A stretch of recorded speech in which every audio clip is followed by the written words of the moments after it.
Então a nossa aula 3 tem como objeto de estudo as pteridófitas. Bom, as pteridófitas, assim como as briófitas, elas têm uma característica muito peculiar, né? Em conjunto, as briófitas obviamente, que é a necessidade da água para a reprodução. Por isso, então, são chamadas de plantas criptógamas, né? Essas que precisam da água para se reproduzir. O sistema vascular nelas é desenvolvido, o que se mostra uma novidade. Até então, nos nossos estudos, as briófitas elas eram avasculares, ou seja, elas não apresentavam um sistema vascular.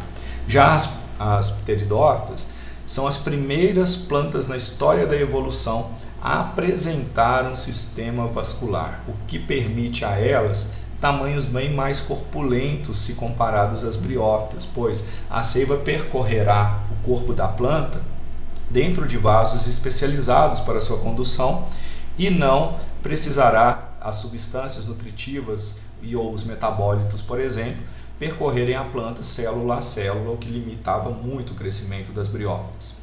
As pteridófitas elas surgiram há cerca de mais ou menos 408 a 360 milhões de anos atrás e elas dominaram o planeta há 65 milhões de anos. Elas, durante o período Jurássico, eram muito abundantes no nosso planeta. E, no caso, durante esse período de grande abundância e dominância das pteridófitas no nosso planeta, nós tivemos exemplares que atingiram até 25 metros de altura. Tamanho esse tão desenvolvido também em razão da presença desses vasos condutores de seiva. O nome pteridófitas ele vem do grego, que seria pteris ou pteridós, que significaria feto em grego, e phytos, que significa planta, né? Phytos é vegetal em grego.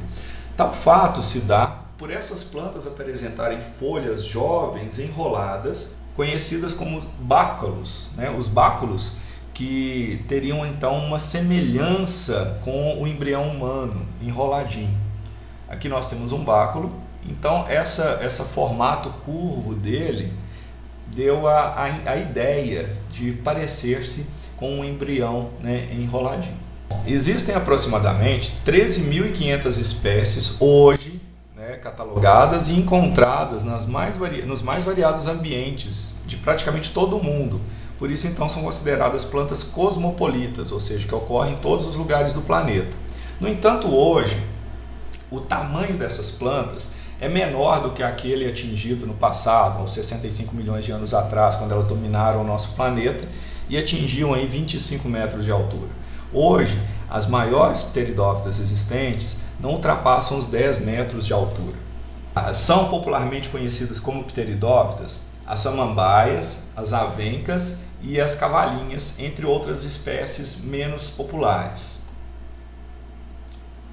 A imagem aí, ela mostra exatamente uma samambaia, uma avenca e uma cavalinha. Então nela você tem à esquerda aqui as samambaias até essas aqui bem elevadas, bem grandes, né? Aqui você tem as avencas, essas menorzinhas aqui, e essas aqui que aparentemente não tem folhas são as cavalinhas. Cavalinha é uma planta medicinal muito utilizada, principalmente para questões de cálculos renais, né? Para sistema como diurético, e hipotensora também, para quem tem pressão alta. Falaremos um pouco também agora da importância das pteridófitas. As pteridófitas são plantas amplamente comercializadas em razão da sua beleza. Elas são utilizadas na ornamentação, em jardins. Muitas pessoas cultivam pteridófitas em suas casas. No período carbonífero, elas dominaram várias áreas do nosso planeta e se transformaram no carvão mineral que nós temos hoje, e o mesmo é utilizado na siderurgia, na indústria de produção de energia, é utilizado muito como combustível para a produção de energia. Algumas são usadas para extração de substâncias medicinais, como eu comentei com vocês, as cavalíneas são plantas consideradas plantas medicinais, e existe uma espécie chamada Pteris batata, que é muito usada no processo de retirada de metais pesados do solo. A Pteris batata é utilizada para retirar o arsênio de áreas que foram contaminadas por esse tipo de material. A organização geral do corpo das pteridófitas. As pteridófitas, elas se diferenciam das demais plantas vasculares por não possuírem flores. Então, dentro do grupo das plantas chamadas de vasculares, as pteridófitas são as únicas a não possuir um órgão reprodutivo que é a flor, e que também, por sua vez, não estão presentes nelas as sementes. As pteridófitas, elas têm ferramentas de reprodução, então, que não utilizam desse tipo de estrutura, né? Nem flor, nem semente. As pteridófitas, elas apresentam as seguintes estruturas organizacionais: raiz, caule, que é um tipo de rizoma, é um caule subterrâneo, e folhas, que geralmente são bem desenvolvidas e tomam aí a maior parte do tamanho do corpo vegetal. Aqui nós temos um exemplo da folha de uma samambaia, que eu imagino que todos conheçam, e ou por ver a planta ou já viram imagens dessa planta. No que se refere ao ciclo de vida das pteridófitas, da mesma maneira que as briófitas, os gametas das pteridófitas, eles estão protegidos no interior de um arquegônio ou de um anterídeo, né? No caso dos arquegônios para estruturas femininas e dos anterídeos para estruturas masculinas. Nessa imagem aqui, você observa o ciclo de vida das pteridófitas. Então, iniciaremos os comentários sobre esse ciclo de vida nessa fase aqui, chamada de esporófito 2N. O que significa esse 2N aqui depois da palavra esporófito? Significa que é uma planta diploide, ou seja, ela foi originada a partir de uma fecundação. É uma planta que tem os cromossomos em sua totalidade formando pares, por isso 2N. Essas plantas, elas têm uma estrutura chamada esporângio, que se encontram nas folhas. O esporângio, eu vou retornar aqui um pouco, é essa bolinha marrom aqui, que encrosta toda a folha da pteridófita. Nesse esporângio, então, que é 2N, ou seja, uma estrutura diploide que está numa planta de estrutura diploide, você terá um processo meiótico acontecendo, ou seja, uma meiose que vai transformar células aqui do seu interior, que são diploides, em células haploides, ou seja, a meiose transforma células diploide em células haploide, multiplicando-as. E no caso da célula haploide em questão, a mesma será aqui chamada de esporos. Então, o esporângio, por meio de meiose, produz esporos N. Esses esporos, eles se assemelham, e fique bem claro, eles se assemelham, tá? Às sementes. Eles não são sementes, eles se assemelham às sementes. Por quê? Porque eles têm a capacidade germinativa. Então, esse esporo N, produzido numa estrutura chamada esporângio, por meio de meiose, tem a capacidade germinativa. Então, quando lançado no ambiente, ele germina. Aqui existe a imagem da sua germinação e do seu crescimento, e ele vai criar uma estrutura chamada prótalo, que é um gametófito, ou seja, é uma estrutura que vai formar gametas. No entanto, esse gametófito, o prótalo, ele pode produzir dois gametas. Ele terá um arquegônio,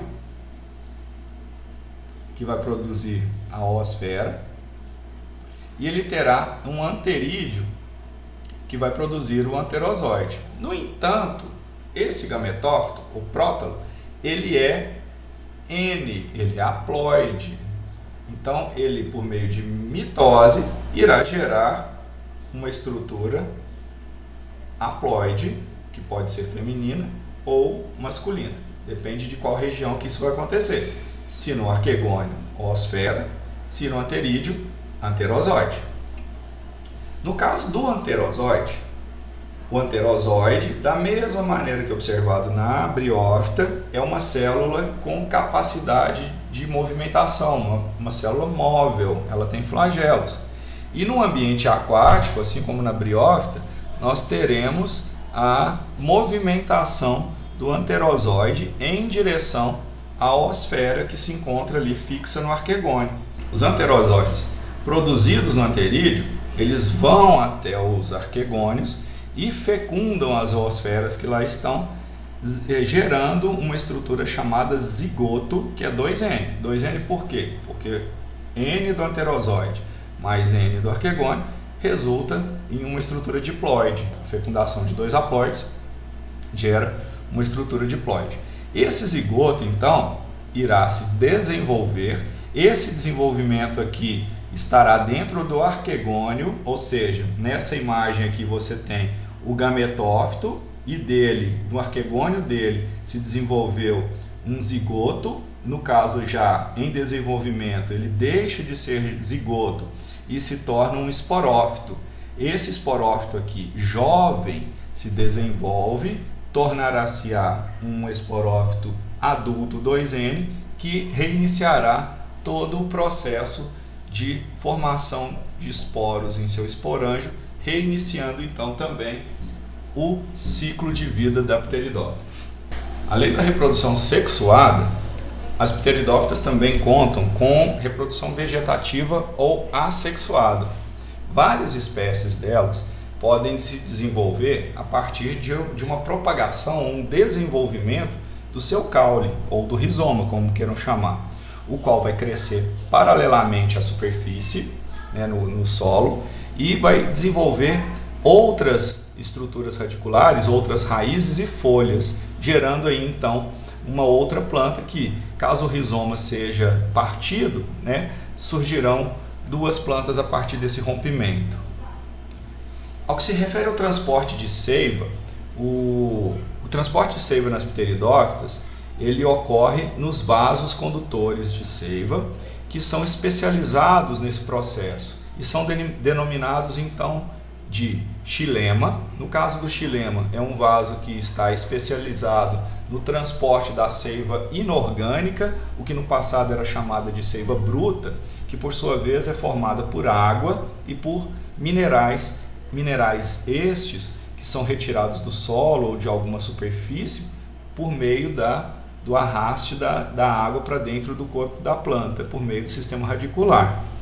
E um tipo de vaso condutor chamado floema. Esse floema, por sua vez, é um grupo de vasos especializados no transporte de seivas orgânicas, o que no passado era chamada de seiva elaborada. Ela, por sua vez, é formada por metabólitos, ou seja, por substâncias que foram produzidas pela própria planta. Mas por que a planta tem de transportar substâncias produzidas por ela? Pois essas substâncias são produzidas, muitas delas, em locais específicos do vegetal, como por exemplo, a glicose por meio da fotossíntese é produzida na folha e deve ser transportada então para o caule, que é subterrâneo, e para as raízes da planta.